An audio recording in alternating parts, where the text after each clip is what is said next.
que é a Santíssima Trindade? O Pai, o Filho e o Espírito Santo. Né? Então, você imagina que antes da criação, isso é até difícil a mente humana conseguir conceber, o que existia antes da criação, né?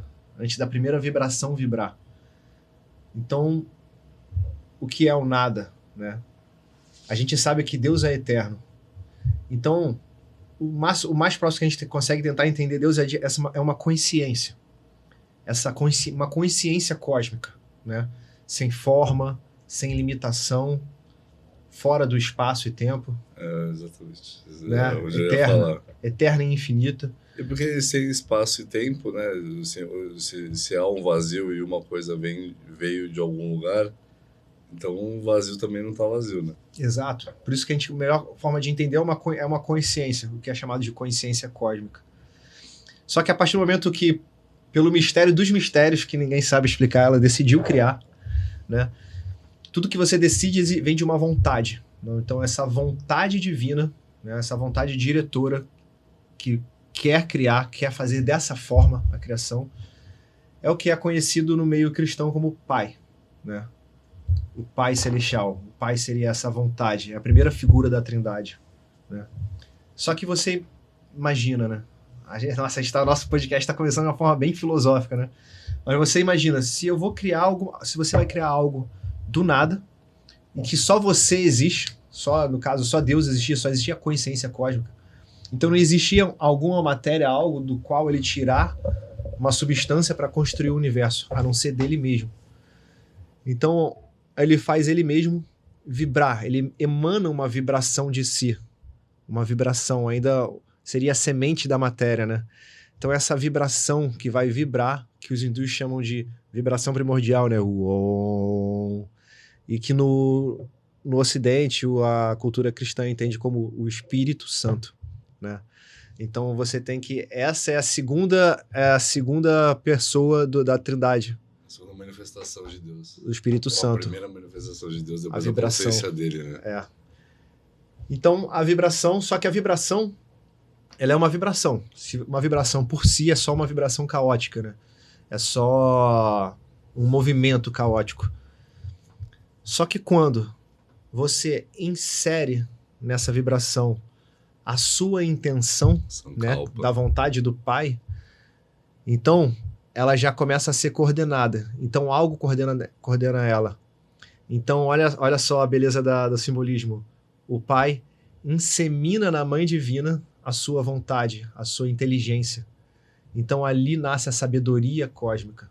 Ali nasce o Filho de Deus, a terceira pessoa da Trindade. Então, ele nada mais é que uma consciência divina inserida dentro da vibração que é a criação, inserido dentro da criação. Então perceba a diferença entre consciência crística e consciência cósmica. Consciência cósmica é aquilo eterno que está além do tempo e espaço, fora da criação. Mas o que está dentro da criação, coordenando tudo, é a consciência crística. Né? Esse é o Cristo, é o Filho de Deus, o Filho unigênito de Deus, que vem o que as hindus chamam de Mãe Divina, né? A Virgem Matéria. Então, ali ele coordena aquela vibração. Então, uma vibração, se eu falo A não significa nada. Mas se eu falo amor, e eu tenho uma intenção, eu tenho uma inteligência por trás de articular essas palavras para fazer um som, amor, então isso não é mais uma palavra. Por isso que dizem que ele é a palavra, ou o verbo, né? Aquilo que faz criar. Então você tem muitas escolas iniciáticas que chamam a consciência crística de o grande arquiteto do universo. Né? A centelha do universo. Né? A centelha do universo. Que seria justamente esse ponto de vontade, esse ponto de... Exato. Então agora a gente consegue começar a entender o que foi Cristo aqui na Terra, ou Krishna, né, na época dele. Mas então você perceba que se Jesus era esse mestre, que ele já estava em contato com a consciência cósmica, quando ele se manifesta na matéria, quando ele nasce aqui, então ele vai manifestar a consciência crística.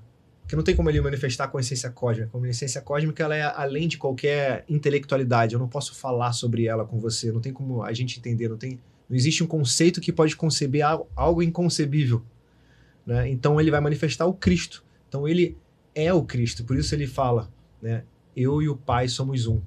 Porque se Cristo é esse verbo que eu estava falando, João diz no evangelho dele, no princípio era o verbo, e o verbo estava com Deus, e o verbo era Deus. Ele estava no princípio com Deus.